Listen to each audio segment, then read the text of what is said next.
¿Se ve la pantalla? Guamán Morbelli, César.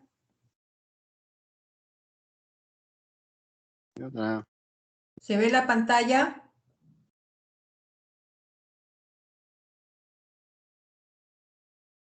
Cristel. Se ve, doctora. Sí, se puede ver, doctora. Sí, doctora. Ya, muy bien. Entonces ahora vamos a continuar con síndrome de mala absorción. Vemos la enteropatía ambiental. ¿Qué es lo que vamos a ver? En este caso vamos a tener en la enteropatía ambiental al sprue tropical y la enteropatía tropical. Ese es su sinónimo de esta enteropatía ambiental. Se le conoce como con esos dos nombres y más la conocen como sprue tropical. ¿De qué se trata ello? También es otro síndrome de mala absorción, donde el paciente que presenta este mal va a tener una malnutrición, falta de crecimiento, alteración de la función inmunitaria de la mucosa intestinal y es de causa desconocida. Y tiene prevalencia en las poblaciones con mala higiene.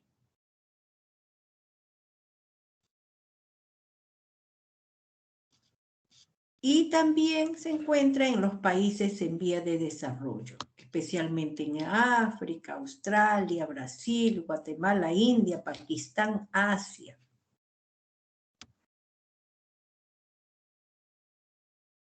Hay teorías sobre su patogenia de esta enteropatía ambiental o el sprue tropical.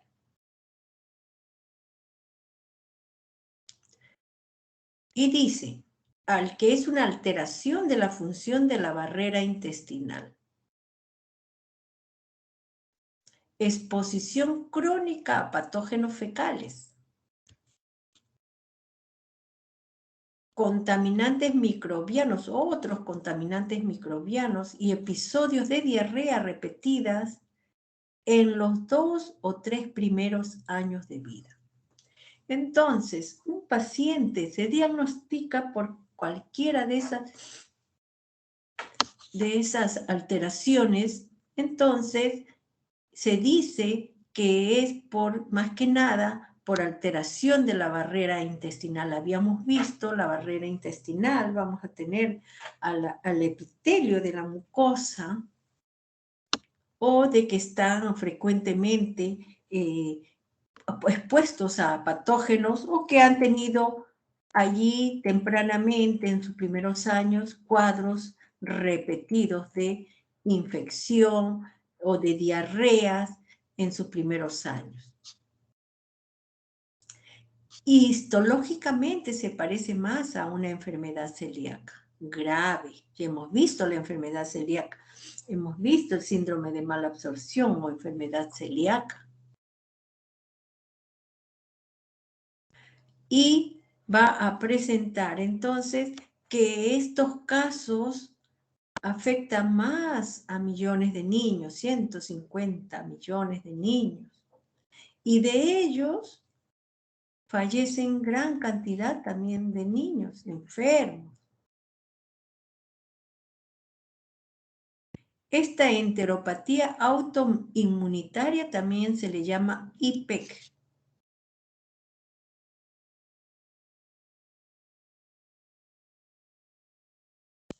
Y tenemos que tiene un acrónimo. I de desregulación inmunitaria, P de poliendocrinopatía, E de enteropatía y X de trastorno ligado al cromosoma X. También lo podemos llamar IPEC. Esta enteropatía autoinmunitaria va a presentar entonces de que es heredado ese trastorno hereditario ligado al cromosoma X, hay una mutación de la línea germinal del gen FOXP3, presentando diarrea grave y persistente en los niños pequeños. A veces no saben qué hacer las mamitas, los papitos, porque sus pequeños presentan diarrea y van de un médico en médico y no logran saber qué es lo que tienen. Y se trata de una enteropatía inmunitaria.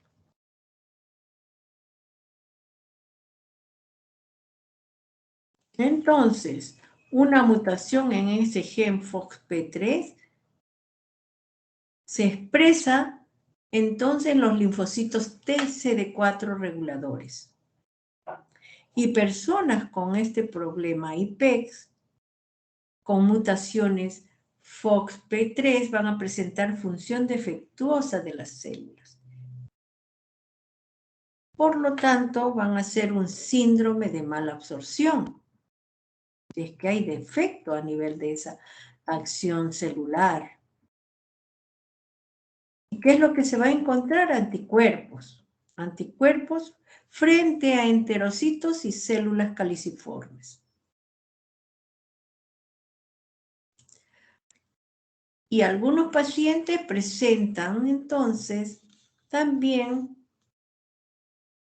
anticuerpos que van a actuar frente a las células parietales o células de los islotes.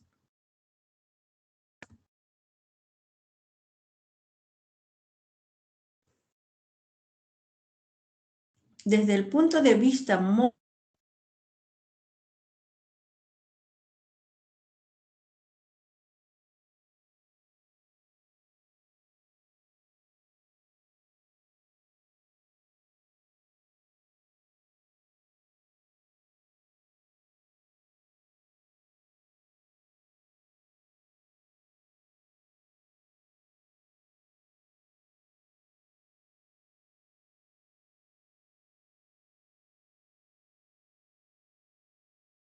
Doctora, no se le escucha.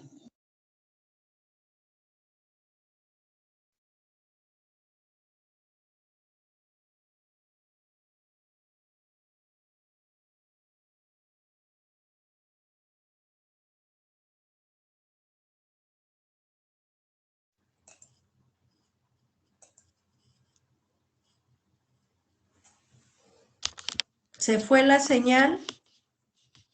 Sí, doctora, no se le escuchaba. Ya. ¿La imagen tampoco se veía?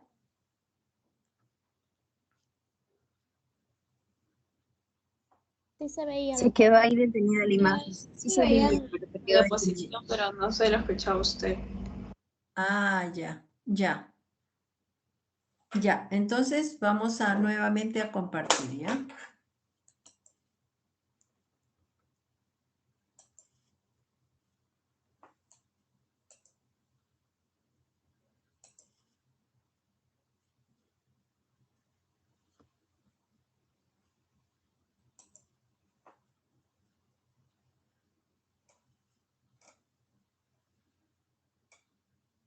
Ya.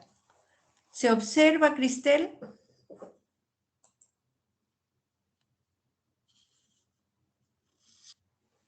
Sí, doctora, ahora sí se observa. Ya, ya, muy bien. ¿Dónde nos quedamos? Nos quedamos acá, ¿no? En el acrónimo.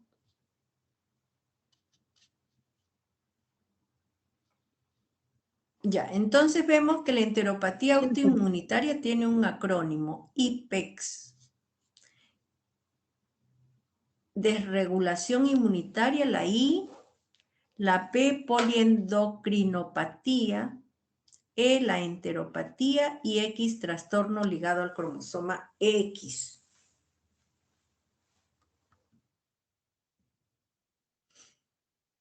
Entonces va a haber en esta lesión una mutación de la línea germinal en el gen FOXP3. Estos pacientes son niños pequeños que van a presentar diarrea grave y persistente.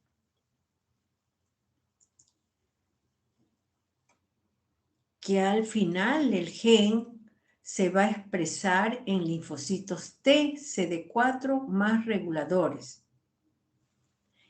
Y en estas personas, con las mutaciones del gen FOXP3, van a presentar también una función defectuosa de esas células. Así como habíamos visto en el caso anterior, vemos que acá también esta enteropatía autoinmunitaria los autoanticuerpos van a actuar sobre los enterocitos y células caliciformes. Pero no solamente pueden tener anticuerpos que actúen en estas células, sino también en otras células, en las células parietales y también en las células de los islotes.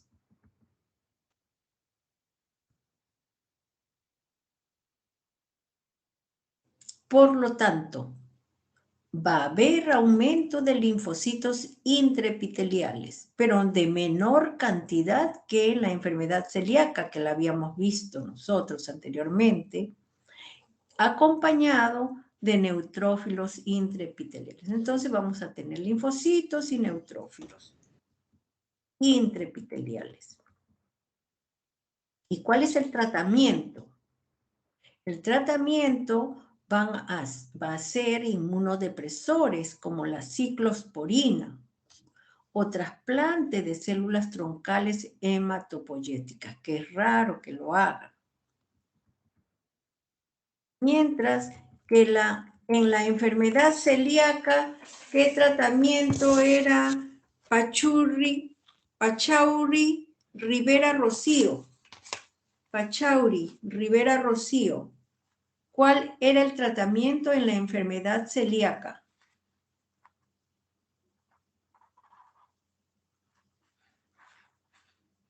Pino Cordero, Joshua. El gluten. ¿Cuál es el tratamiento en la enfermedad celíaca?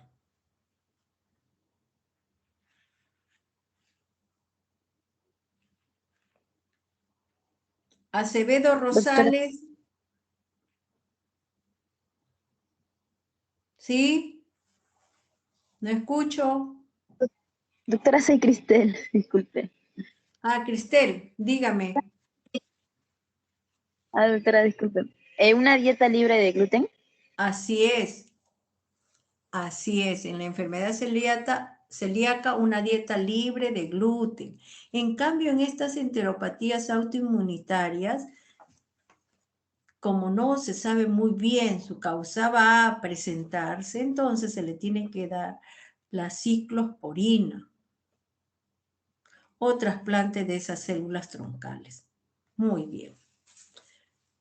Vamos a ver otra patología y en esta patología es deficiencia de lactasa. Esta es otra enfermedad que va a causar síndrome de mala absorción. También se le llama deficiencia de la disacaridasa.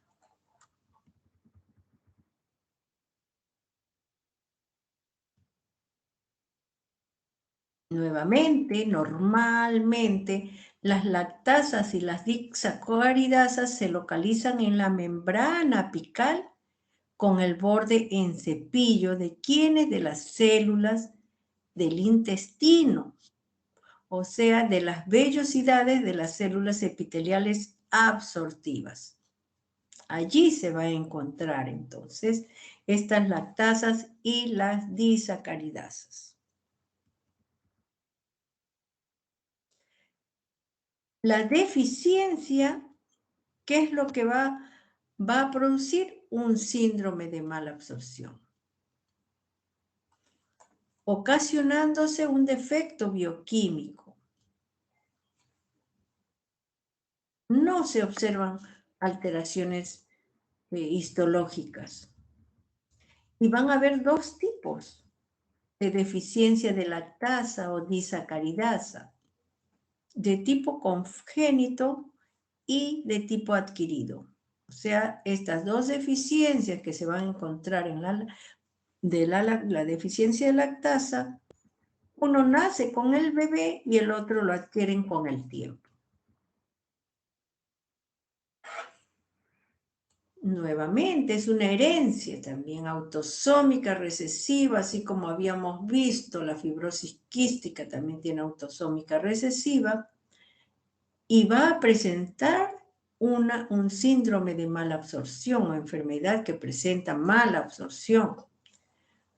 Mutación en el gen que codifica la lactasa. Por ingestión de leche.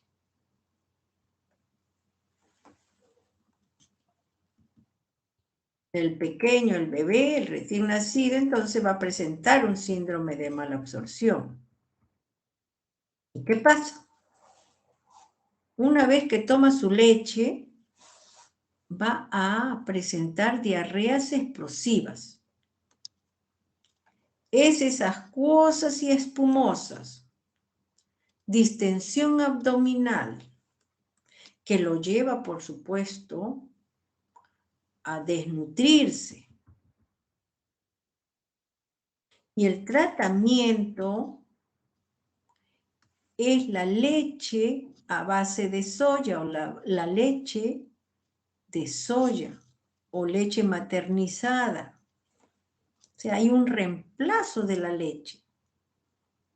Porque habíamos dicho que hay un síndrome de mala absorción por deficiencia congénita de la lactasa. En los casos de los pequeños recién nacidos, cuando nacen, van a presentar este problema.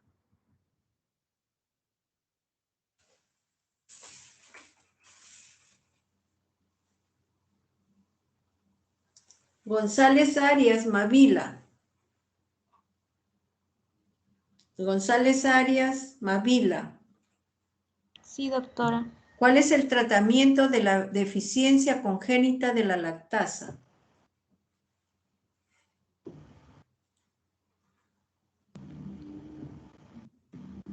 El tratamiento, bueno, lo que he entendido es de que se da principalmente por la ingestión de leche y son de características que se mencionan ahí en la pantalla. Supongo que, bueno, tendría que ingerir componentes como o lactasa de forma de medicamentos o algo así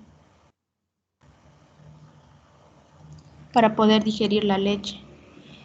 Morán Villacorta, Renato, André. ¿Qué le damos a ese recién nacido que tiene deficiencia congénita de la lactasa? Muñoz Valentín, Heidi. Heidi. Doctora, ¿suplementos lácteos? Doctora, ¿A base de qué? Sí, diga. ¿a base de soya? Así es, a base de soya. Así es. Entonces, vamos en caso de deficiencia congénita de lactasa, entonces le vamos a dar su alimento en base a soya. Lo que le llaman leche de soya. Muy bien, a base de leche de soya.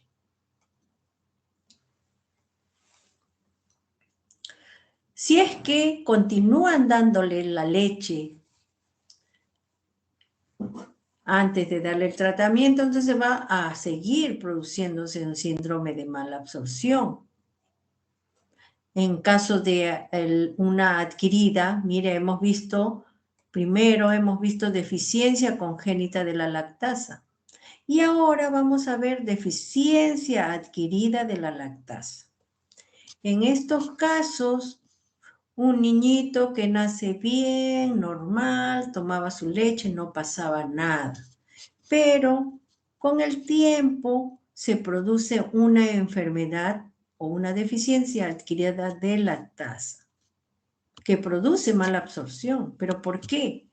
Por infecciones entéricas virales o bacterianas, lo que va a producir fermentación de azúcares no absorbidos por las bacterias del colon. Entonces, paciente que durante su crecimiento va a presentar infecciones seguidas, virales o bacterianas, entonces se puede producir una deficiencia de la lactasa. Porque hay fermentación de azúcares no absorbidos por las bacterias del colon. Activándose entonces de esa manera que al ingerir lácteos que contienen lactosa, producen deficiencia de la lactasa. En algunas ocasiones cede con el tiempo, pero en otras se queda y tienen un síndrome de malabsorción. Pacientes que han estado enfermos, que no se han sanado bien, pueden desencadenar un problema o deficiencia de lactasa.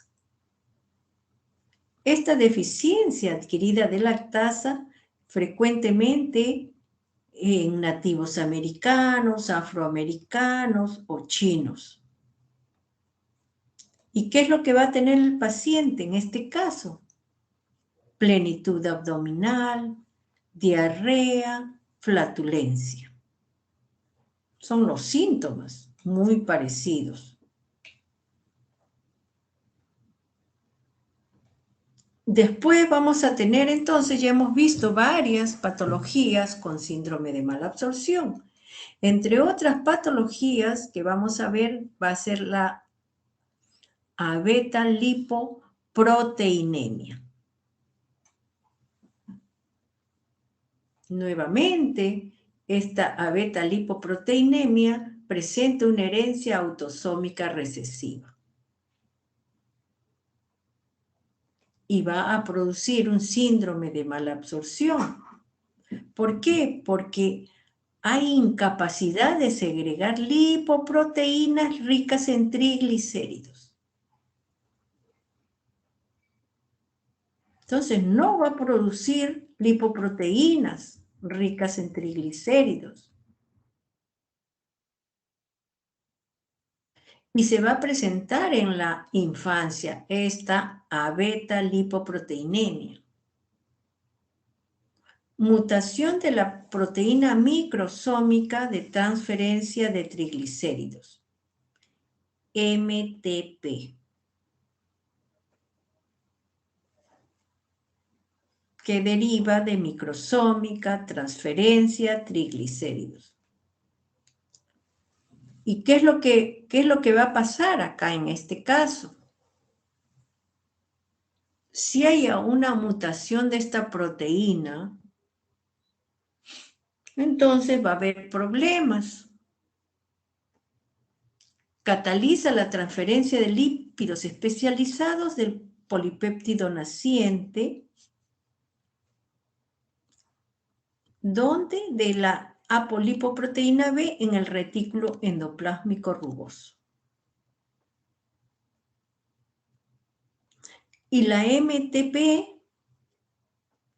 promueve la producción de gotitas de triglicérido en el retículo endoplasmático liso. Y como hay en este caso falla o falta de MTP, entonces los enterocitos son incapaces de secretar o ensamblar lipoproteínas, produciéndose acumulación dentro de las células de lípidos. Y si hay acúmulo de lípidos intracelulares, ocasiona mala absorción de la abeta-lipoproteinemia.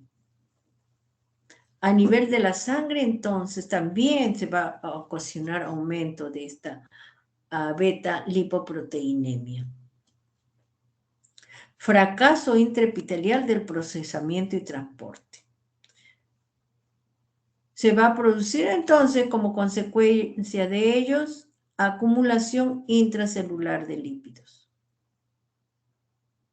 Si es que este paciente ingiere cantidad de grasa, se produce acumulación de triglicéridos como vacuolas en las células del intestino delgado como rojo oleoso.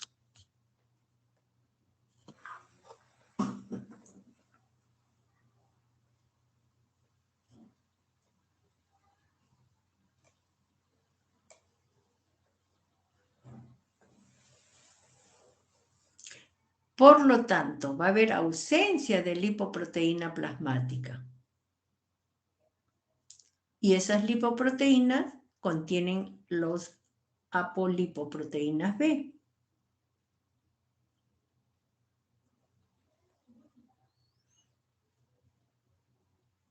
Hay falla de la absorción en estos casos de ácidos grasos esenciales, deficiencia de vitaminas y defecto de la membrana lipídica de los eritrocitos.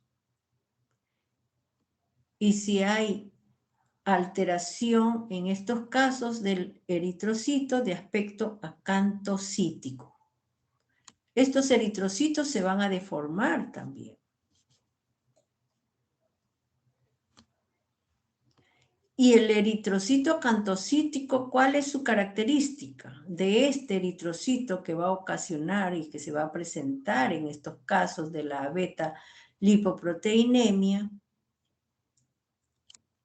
va a adquirir una forma de hojas de acanto.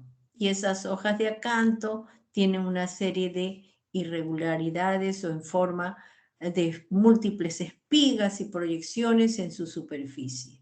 No es un eritrocito normal, es un eritrocito patológico. Y se asocia a metabolismo anormal de esos lípidos. Los ácidos grasos libres se fijan en cantidad abundante en la membrana de los eritrocitos y van a ocurrir en varias patologías. Ese eritrocito acantocítico. En el síndrome de Basen-Corbijn, en el déficit congénito de piruvato quinasa, en la anemia hemolítica en grandes quemados y en la abeta lipoproteinemia que estamos viendo en este momento. ¿Y qué es lo que va a presentar este paciente? Va a presentar nuevamente diarrea, esteatorrea, deficiencia de vitaminas liposolubles y también, por lo tanto, déficit del crecimiento, pacientes muy bajos de peso, por lo mismo que tienen una enfermedad genética de tipo autosómico recesivo.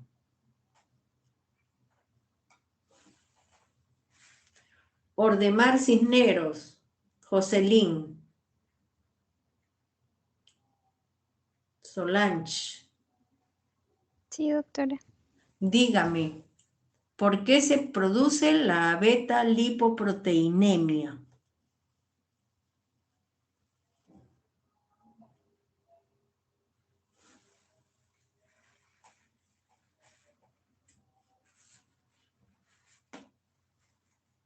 Mesa Guamaní, Rolando. Mesa Guamaní, Dulanto.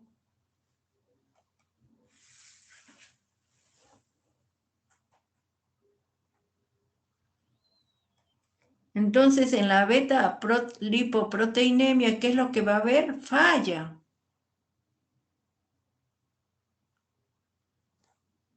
A nivel de los enterocitos son incapaces de secretar o ensamblar lipoproteínas. Por lo tanto, hay acumulación intracelular de lípidos. Se produce un síndrome de mala absorción y por lo tanto, este paciente va a presentar fracaso intraepitelial de procesamiento y transporte. O sea, no puede secretar, no puede ensamblar las lipoproteínas. Y ese eritrocito va a adquirir entonces una forma de eritrocito acantocítico.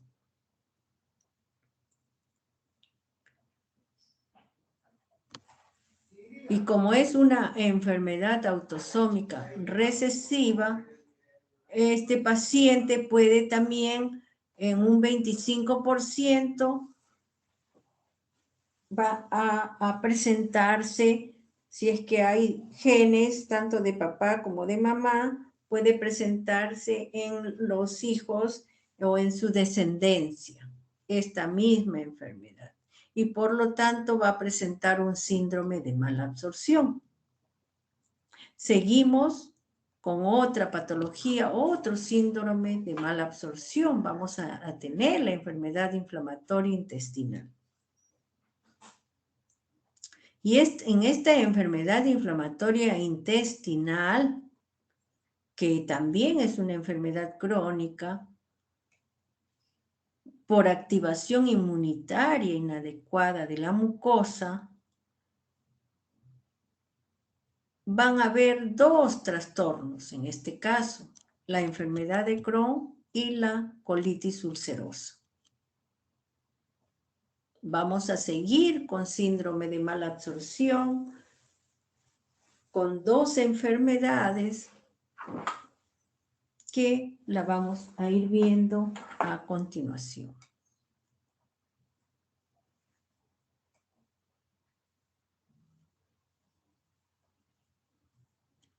¿Cuál es la epidemiología de esta enfermedad inflamatoria intestinal? Se va a manifestar generalmente en adolescencia, adultos jóvenes. Frecuente en raza blanca en Estados Unidos, judíos askenazis. También en Europa, en norte de Europa, Australia, Estados Unidos, que sigue en aumento, otra patología que tiene que ver con la genética, donde hay una respuesta inmunitaria de la mucosa. Hay también defectos epiteliales y también alteración, le van a intervenir también en ello la flora microbiana.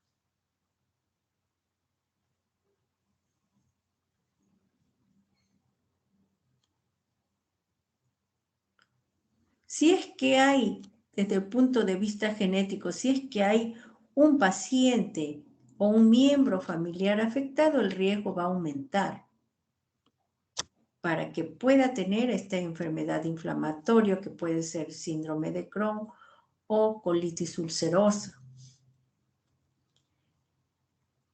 Se encuentra entonces que están mediados por la inmunidad y son comunes mayormente los genes en estas dos enfermedades, tanto de Crohn y colitis ulcerosa. Muchos genes son comunes a ambos.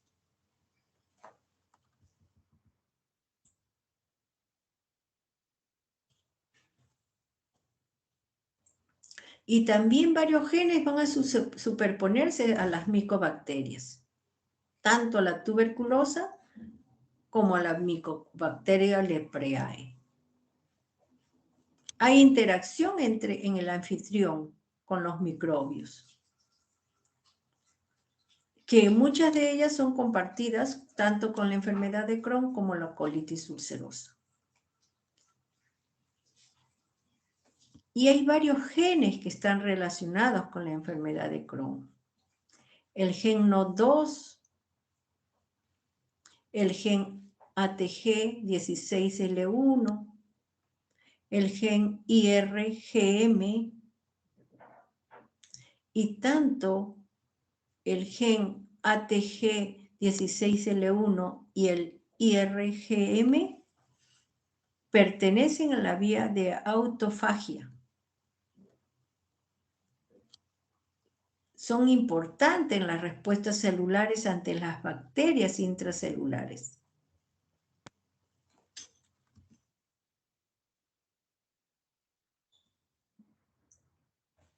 Y de todas estas enfermedades, el 10% de los portadores presenta variantes del NOD2 asociadas al riesgo de desarrollar la enfermedad.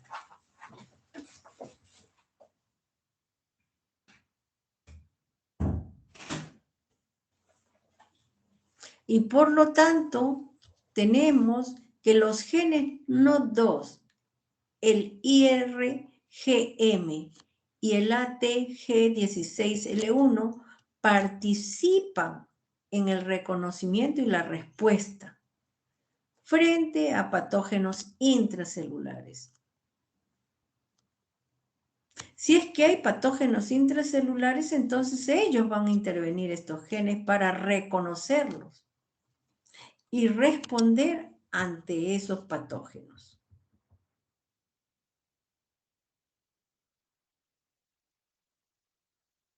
Desde el punto de vista inmunitario, respuesta inmunitaria de la mucosa, van a intervenir allí los linfocitos T activados en la enfermedad de Crohn. También van a intervenir los linfocitos TH17 que contribuyen a la patogenia de la enfermedad. También la respuesta se va a polarizar hasta el tipo TH1 y va a haber también polimorfismo receptor de la IL-23 que van a intervenir en el desarrollo y mantenimiento de los linfocitos TH17.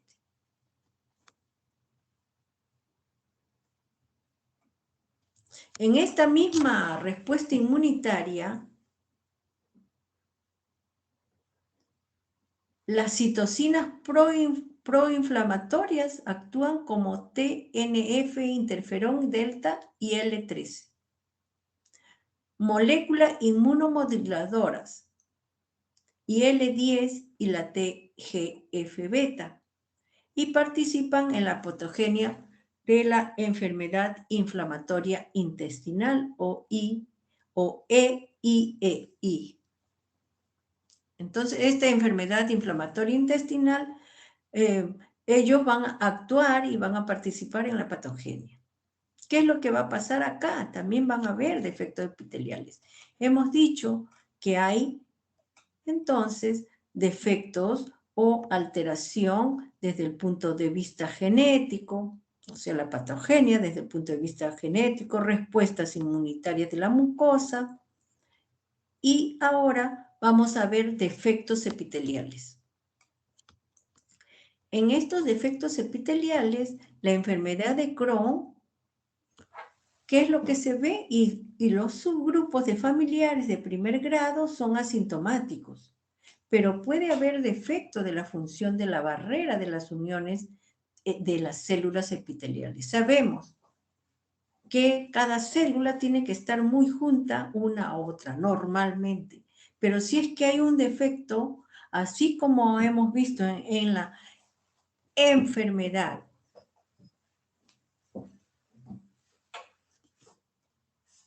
que vimos anteriormente, ¿qué enfermedad hemos visto? Morán Villacorta, que tenían que ver con defecto de la gliadina, Morán Villacorta, Mesa, Guamaní, Mena Cuadrado, Nicole, Mena Cuadrado, Nicole.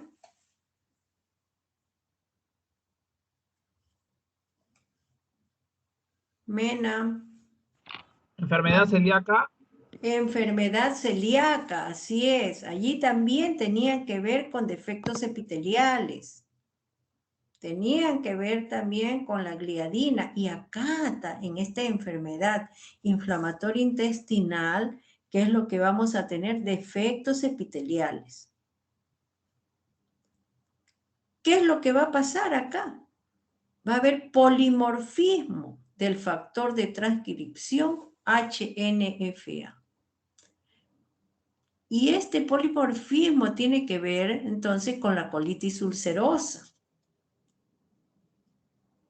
Tiene que ver con la diabetes juvenil de inicio en la madurez. También tiene que ver con la reducción de la función de la barrera intestinal. Si es que hay defectos epiteliales, entonces se transgrede la barrera intestinal. Y por lo tanto puede producirse esta colitis ulcerosa que es frecuente y también se asocia a la diabetes juvenil. hemos visto que la enfermedad inflamatoria intestinal tenemos la colitis ulcerosa y la enfermedad de Crohn. Pero aparte puede haber un polimorfismo en la diabetes juvenil de inicio en la madurez.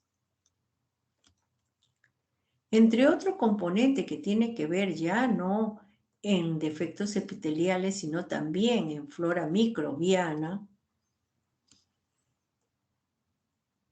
va a ver aquí que la flora microbiana en la luz intestinal puede llegar a sumar hasta 10 a 12 organismos por mililitro en el colon. Hay cantidad de microorganismos en el colon por mililitro. En el 50% de masa fecal. Y vemos si es que hay una alteración también de la flora, porque ellos van a intervenir si es que hay flora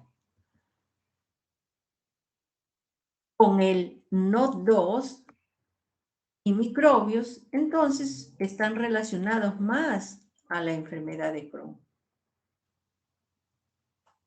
Juega un papel muy importante entonces la flora microbiana, y si es que está unido al NOD2, se va a encontrar en la enfermedad de Crohn.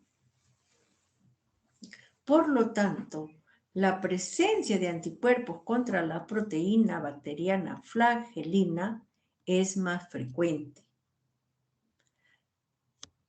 Y se va a encontrar también pacientes con enfermedades Crohn con variantes NOD2.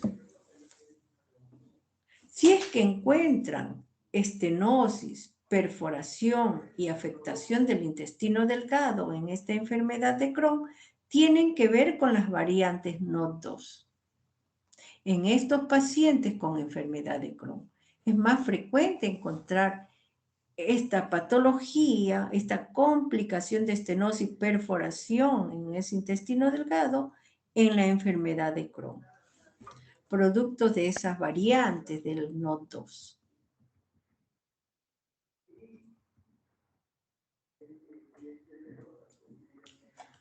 Los anticuerpos contra las proteínas bacterianas flagelina son infrecuentes en la colitis ulcerosa y son frecuentes más bien en la enfermedad de Crohn. Porque hemos dicho que en la enfermedad de Crohn se encuentra asociada al NOD2 y a los agentes microbianos o la flora microbiana, como lo habíamos visto anteriormente. Acá tenemos el NOD2 y microbios relacionados con la enfermedad de Crohn.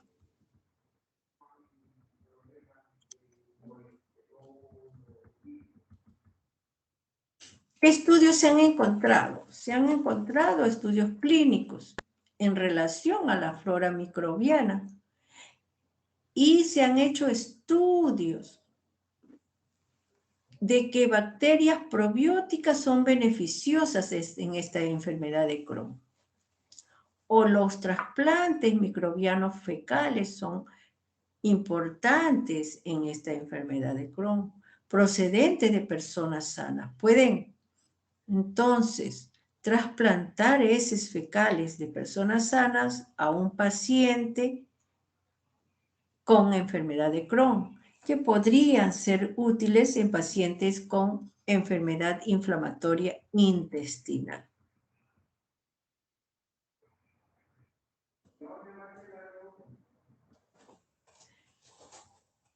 Entonces vamos a tener acá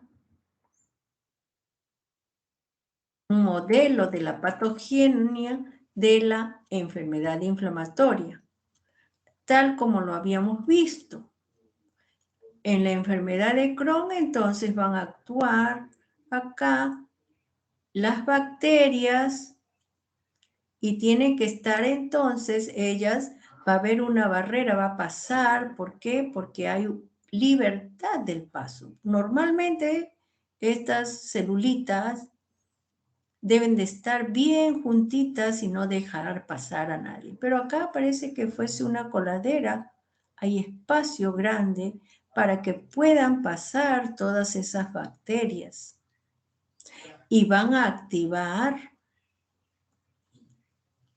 a estas células dendríticas para el CD4 y va a haber una serie de cascadas que al final van a atacar también a las células. Hay defecto de estas barreras y hace que las bacterias pasen. Al pasar, entonces van a inducir a otras células intraepiteliales, originando lesionar a estas células epiteliales, produciéndose con el tiempo ulceración, atrofia o complicaciones, tanto en la enfermedad de Crohn como en la colitis ulcerosa.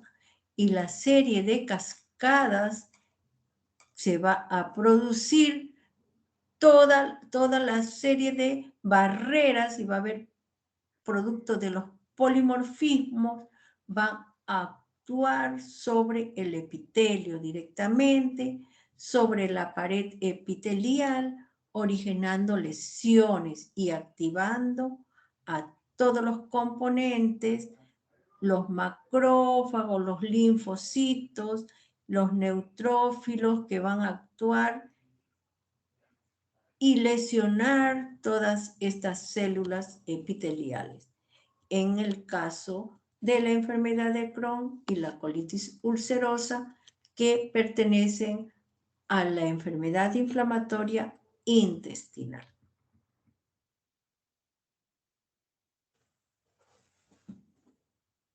Ahora vamos a ver y referirnos solamente a la enfermedad de Crohn, exclusivamente. Y como es una enfermedad inflamatoria intestinal, por lo tanto, va a producir un síndrome de mala absorción. Es una enfermedad idiopática, de compromiso del tracto digestivo, que va a puede ser gradual, puede ser intermitente, como lo vamos a referir, y puede causar mucho daño en estos pacientes. Pero ¿quiénes las describieron primera? Desde el año 1682 ya se describe que nace Giovanni Battista Morgani y fallece en 1771, describe la enfermedad por primera vez, esta enfermedad de Crohn. Luego también la describe John Berg en 1898, Andy Lesniowski en 1904, y posteriormente recibe el nombre de enfermedad de Crohn, haciendo honor a Bernard Crohn y a Gisburg Oppenheimer en 1932, años después. Hacen una descripción de esta enfermedad de Crohn, pero como la enfermedad de Crohn se encuentra lesionando diversas zonas del organismo, recibe diferentes nombres alternativos según la zona donde compromete. Y así se le conoce también como ileitis, ileocolitis, cuando compromete colon e ilion, granulomatosa, tiene granulomas, enfermedad inflamatoria del intestino, enfermedad inflamatoria intestinal, enteritis regional, porque son lesiones delimitadas o colitis segmentaria.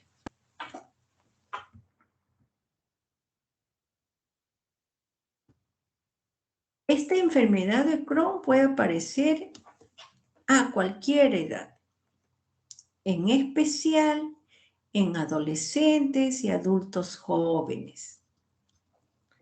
Más frecuente en mujeres que en hombres. En una relación de 1.6 a 1, es rarísimo, cada 4 casos por 100.000 habitantes. Saquen su cuenta cuántos casos tendremos nosotros en Perú. Pero hay factores desencadenantes de esta enfermedad inflamatoria intestinal, la enfermedad de Crohn. El estrés emocional. La dieta y el tabaquismo pueden ser causantes. No solamente el estrés emocional, sino también el estrés físico. Pueden desencadenar esta enfermedad de Crohn, como es una enfermedad idiopática. Puede estar localizado a diferentes niveles, desde la boca hasta el ano. Puede comprometer a todo el tracto digestivo esta lesión. O de repente solamente puede localizarse donde son más frecuentes en hilo terminal, válvula ileocecal y ciego. Allí es más frecuente esta enfermedad de Crohn. Y en un 40% se localiza solamente en intestino delgado. Y en un 30% en intestino delgado y colon. Y las lesiones pueden aparecer en cualquier zona del tubo digestivo. ¿Y qué es lo que va a presentar este paciente? La presentación de síntomas es variable y depende de la localización. ¿Qué es lo que sucede? Inicia con crisis intermitentes de diarrea, fiebre y dolor abdominal. Llega un momento que pasa la enfermedad y otros momentos que se activa la enfermedad. Por lo tanto, el paciente está asintomático durante semanas a meses y nuevamente empieza la crisis con diarrea, fiebre y dolor abdominal. Y el 20% acude cuando presenta un dolor intenso en cuadrante inferior derecho, con fiebre y diarrea sanguinolenta. Allí recién acude donde el médico porque se asusta, tiene sangre. Y empieza recién el médico a estudiar y a evaluar. Al inicio no le hace caso, pero posteriormente se siente tan mal que acude donde el doctor, le hace una serie de análisis para determinar de qué se trata. Producto de los síntomas que presenta el paciente, diarrea y dolor abdominal, va a presentar también debilidad, falta de apetito, pérdida de peso, porque ya no puede alimentarse bien. Síndrome de mala absorción de nutrientes, de vitamina B12 y sales biliares. Y pérdida de proteínas séricas e hipoalbuminemia en caso que la lesión está restringida a intestino delgado. Por eso les había dicho desde un inicio de que la localización va a dar los síntomas y ella puede estar localizada en diferentes lugares y diferente extensión de la lesión. Si la lesión es en el colon, va a presentar diarrea, sangrado ocasional y anemia ferropénica.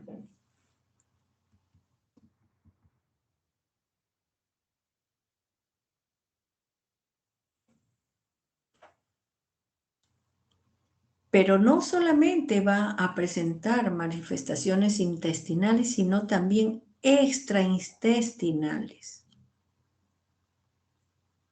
Uveitis, poliartritis migratoria, sacroilitis, espondilitis anquilosante, eritema nudoso, dedos en palillo de tambor. Y entre las complicaciones que va a presentar este paciente, va a ser la estenosis fibrosante, que es frecuente en hilo terminal,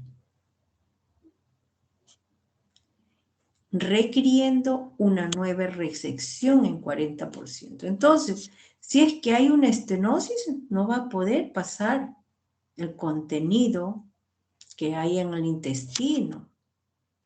Se va a dilatar y el paciente tiene que entrar a una cirugía.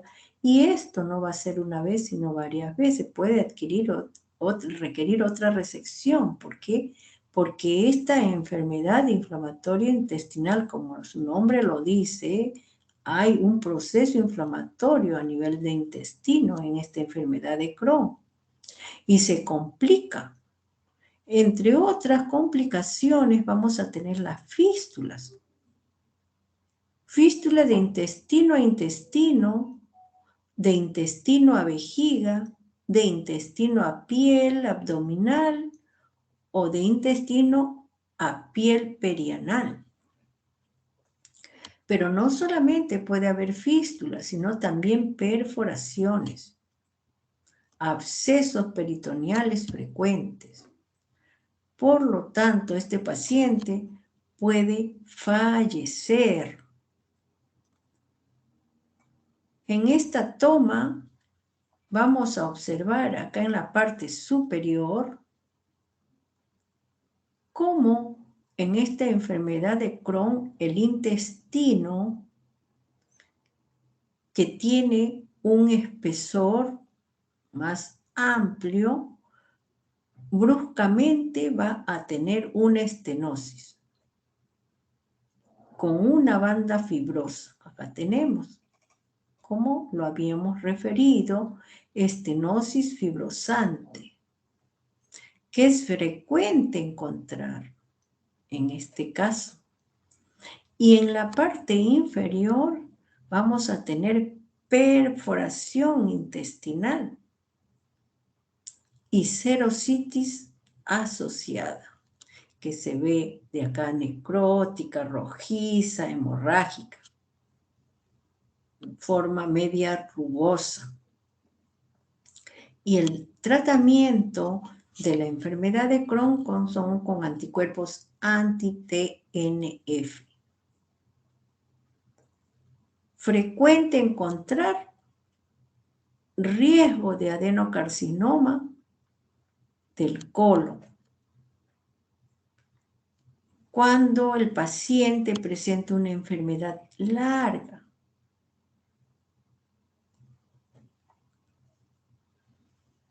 ¿Y qué se va a ver en esta enfermedad de Crohn? Tenemos hacia la derecha la macroscopía. Si bien es cierto, van a haber úlceras longitudinales y úlceras transversales que le dan un aspecto adoquinado o un empedrado. ¿Por qué? Porque hay porciones de tejido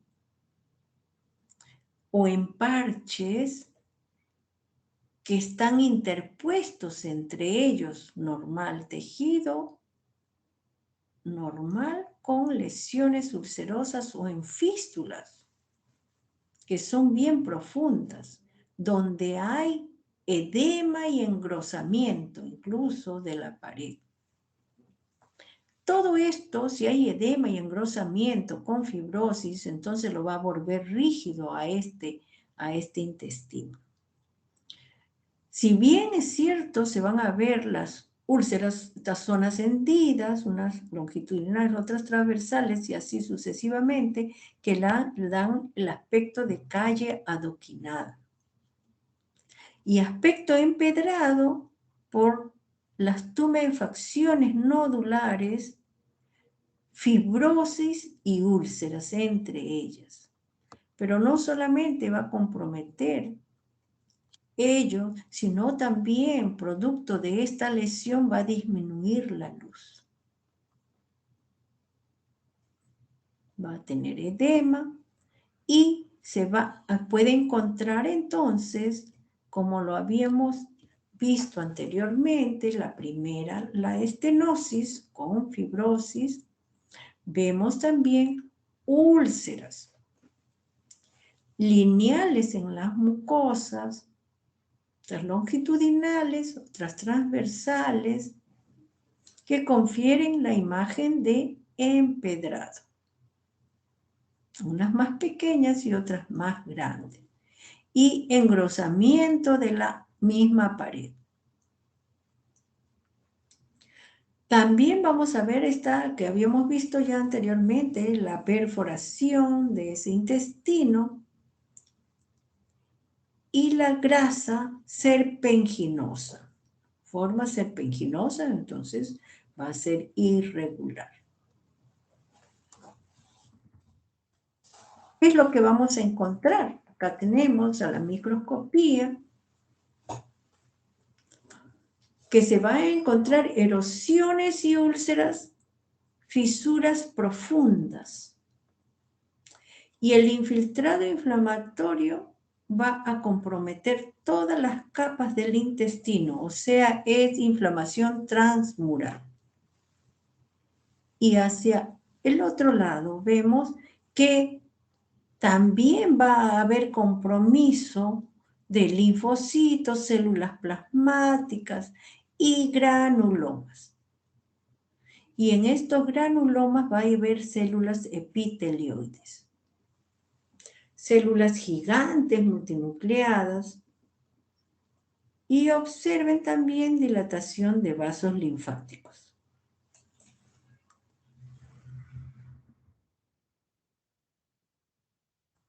Pero no solamente se va a encontrar esto, sino también se va a encontrar que en esas criptas son irregulares, está desorganizado, está con una serie de entrantes y salientes, está deformado, que va a formar incluso especie de pólipos, con un infiltrado inflamatorio a células plasmáticas. Hay gran cantidad, como habíamos dicho, de una inflamación de toda la pared intestinal.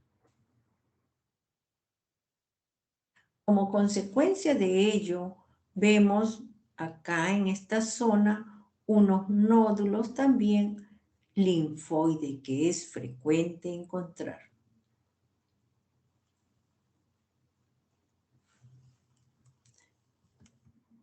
Producto de todo ese problema de inflamación, vamos a observar acá un granuloma con células multinucleadas.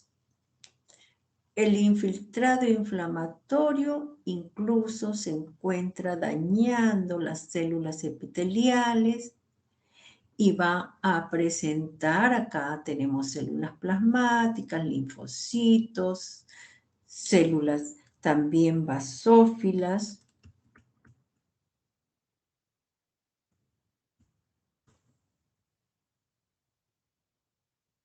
Vamos a presentar una inflamación severa en la enfermedad de Crohn activa.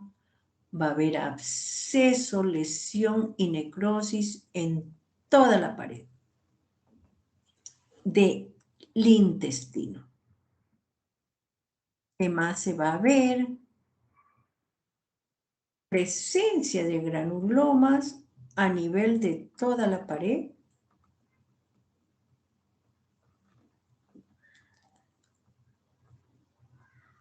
presencia de infiltrado inflamatorio también marcado, con abscesos crípticos de las criptas, los granulomas submucosos y serosos. De la serosa también hay granulomas. Muy bien. Entonces, a ver, ¿qué me dice? ¿Qué características histológicas se encuentran? Dígame una, Guayambal Ríos. Joel, ¿qué se encuentra en la enfermedad de Crohn desde el punto de vista histológico? Una característica. Granados Castro Wilmer.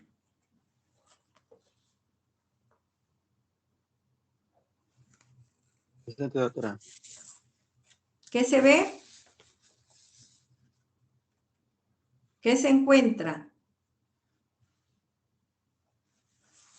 Una característica histológica que se encuentra en la enfermedad de Crohn, que hemos hablado bastante.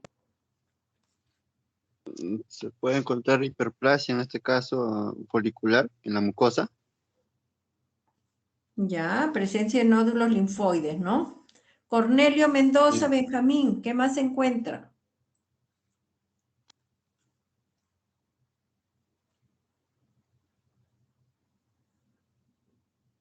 Cárdenas Capcha.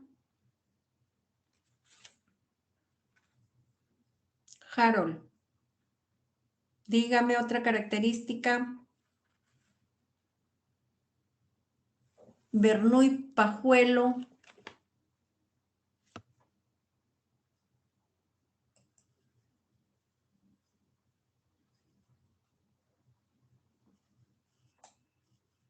Valeria Nicole Damas.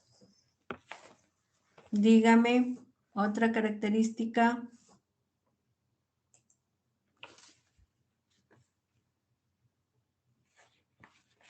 Doctora, edema submucoso. Ya, edema, ya. ¿Qué más se encuentra? Todo lo que hemos visto. Complicaciones, González Gamboa.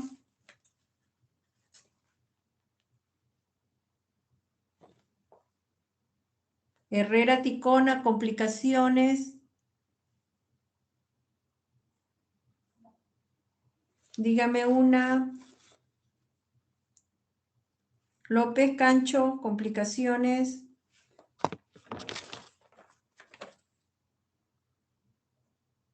Hemos visto complicaciones, estenosis, perforación, hemorragia.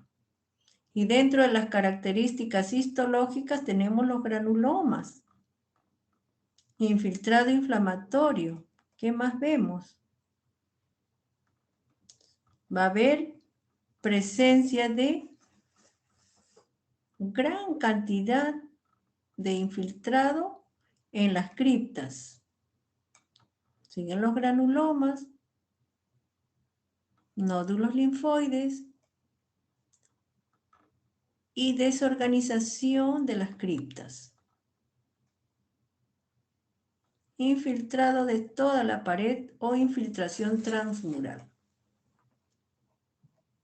Muy bien.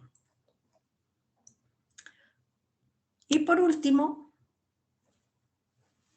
vamos a tener la colitis ulcerosa. Y en este caso, ¿qué es lo que vamos a ver en esta colitis ulcerosa?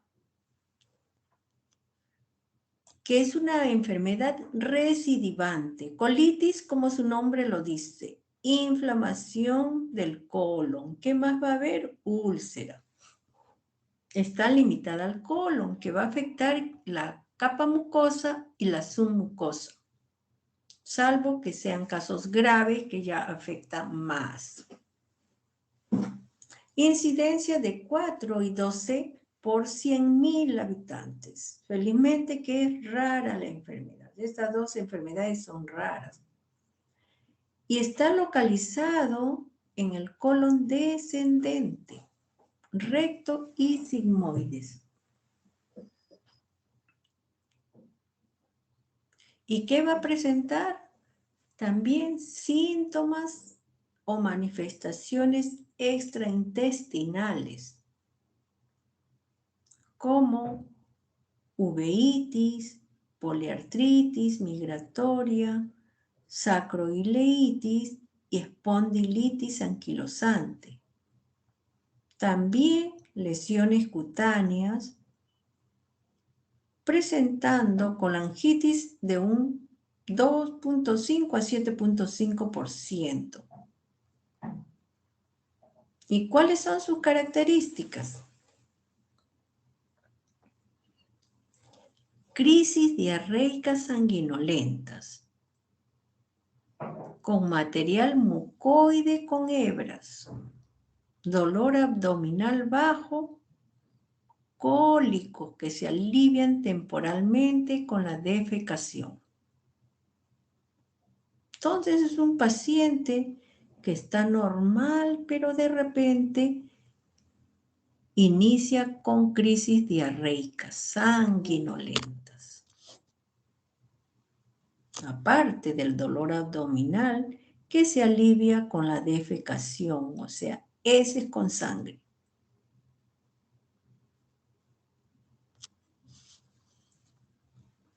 A veces las crisis son leves, otras son intensas que tienen que ir a urgencia médica.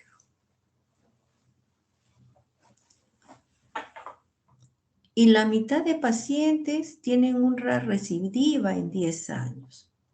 De repente está sano, de repente se enferma.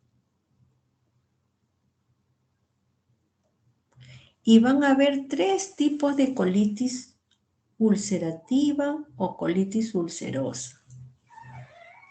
La leve, la moderada y la severa. Como su nombre lo dice, la leve, el 50% de casos presenta 4 o menos de 4 deposiciones diarias con sangre, sin fiebre, con leucocitosis y velocidad de sedimentación aumentada. Proctorragia, a veces con tenesmo. A veces la lesión solamente está en el recto y otras veces se extiende hasta el colon sigmoide distal.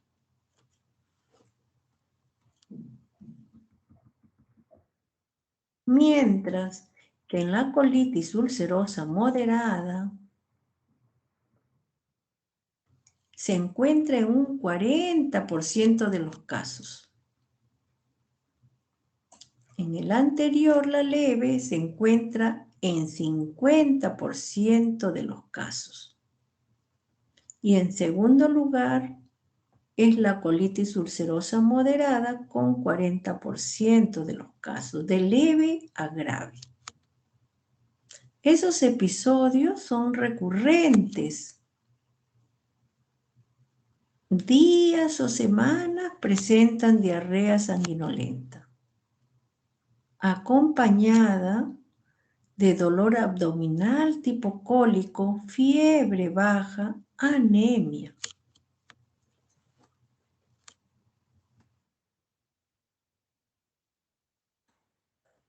Mientras la severa se encuentra de todas las colitis ulcerosas en un 10%. Y las evacuaciones sanguinolentas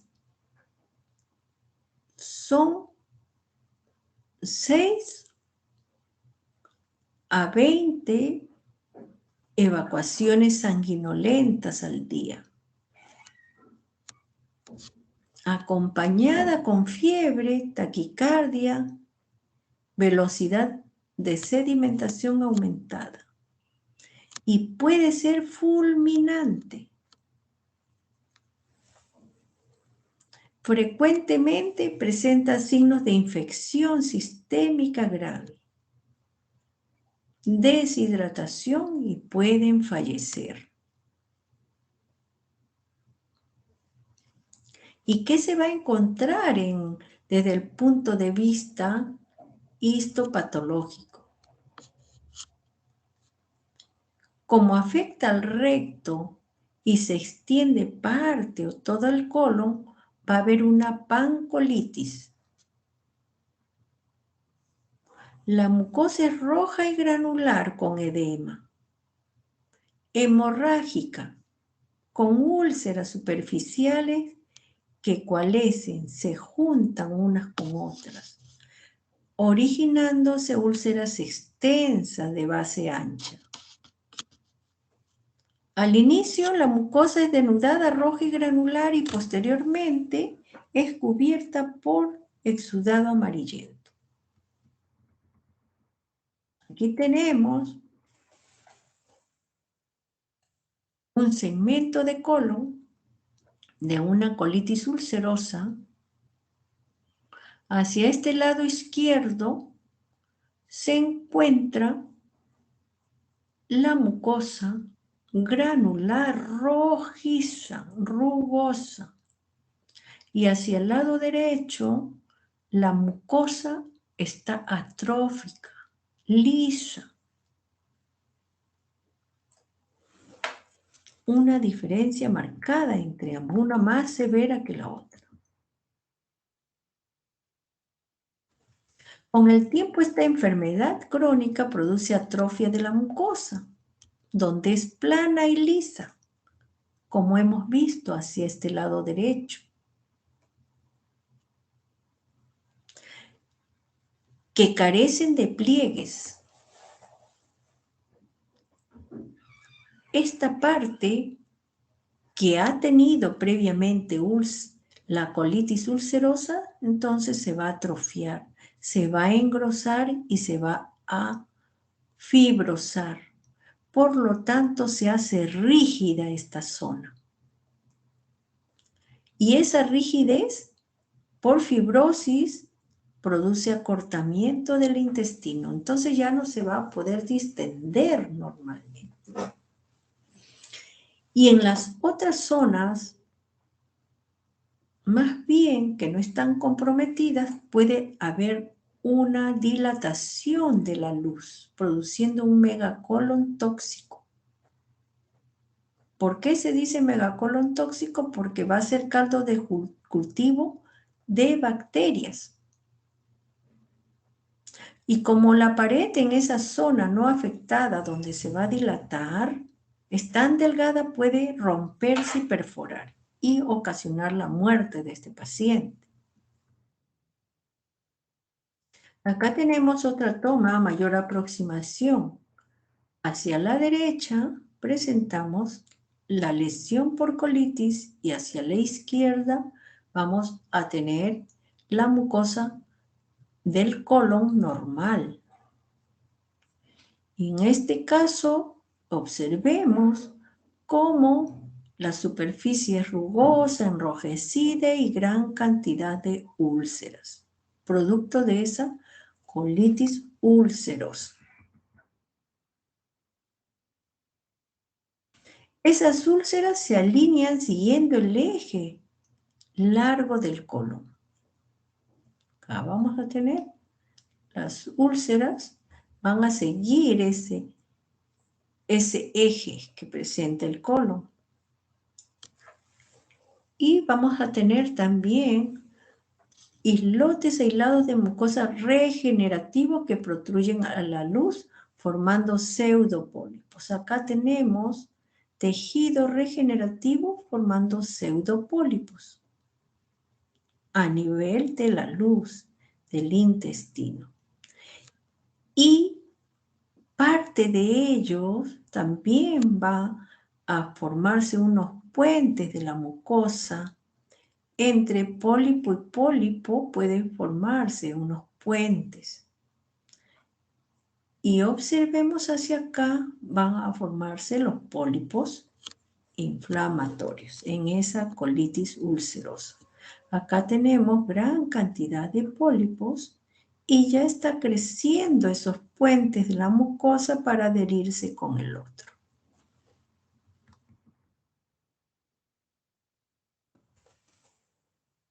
¿Qué más vamos a observar en esta colitis ulcerativa? Va a haber una congestión marcada, infiltrado inflamatorio, edema, a nivel de la lámina propia, el infiltrado inflamatorio y pérdida del epitelio superficial. Está denudado. También se van a producir una hiperplasia del epitelio, formando unos pseudopólipos inflamatorios. El infiltrado inflamatorio, como habíamos visto, se encuentra muy cerca a la mucosa, al epitelio superficial, y va a ocasionar también denudación del epitelio en estas zonas. Observen, acá se encuentran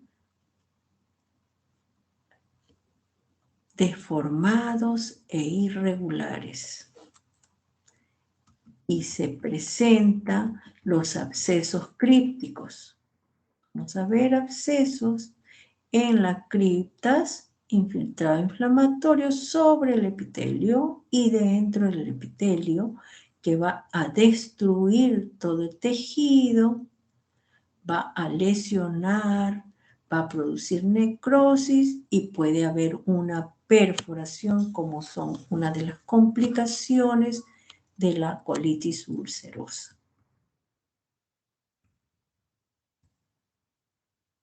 ¿Qué más vamos a tener acá? También podemos tener, en este caso, una metaplasia también. Una metaplasia pseudopilórica. Van a ver glándulas metaplásicas, es decir, este es el colon.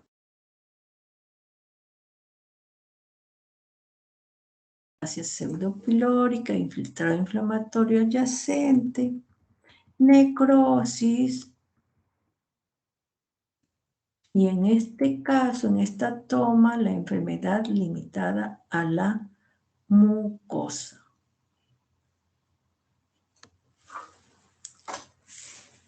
¿Y cómo se encontraba Mandujano Blanco Caterine? ¿Cómo se encontraba en la enfermedad de Crohn el infiltrado inflamatorio? Caterine.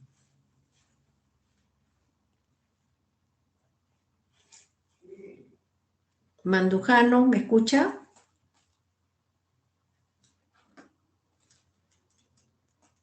Hernández Tequén, Elita, Guadalupe. Doctora. Dígame. En la enfermedad de Crohn, ¿cómo se encuentra el infiltrado inflamatorio? En la colitis ulcerosa está limitada acá a nivel de la mucosa. Y en la de Crohn, ¿dónde se encuentra? Hay infiltración transmural, doctora, de todas las Así capas. es, todas las capas, muy bien. Y en este caso, Delgado Vidal, ¿hay granulomas en la colitis ulcerosa, Sharon? Sí, doctora. Sharon Delgado Vidal, ¿hay granulomas en la colitis ulcerosa? Sí, doctora. ¿Qué dice Damas? Amanca Valeria. ¿Hay granulomas en colitis ulcerosa?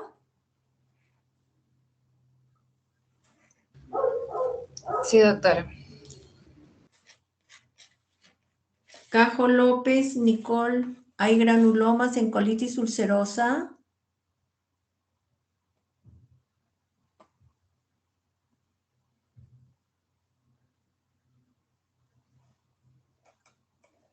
No hay granulomas en la colitis ulcerosa. Habíamos dicho donde hay granulomas es en la enfermedad de Crohn.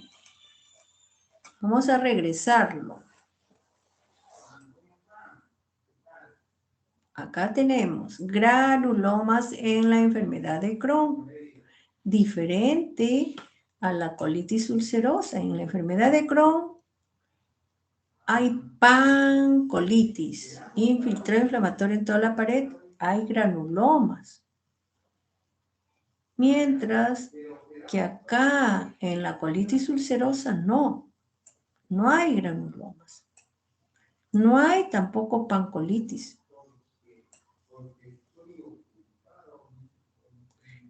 ¿Qué se encuentra microscópicamente? Puentes de mucosa, pólipos inflamatorios en la colitis ulcerosa, úlceras,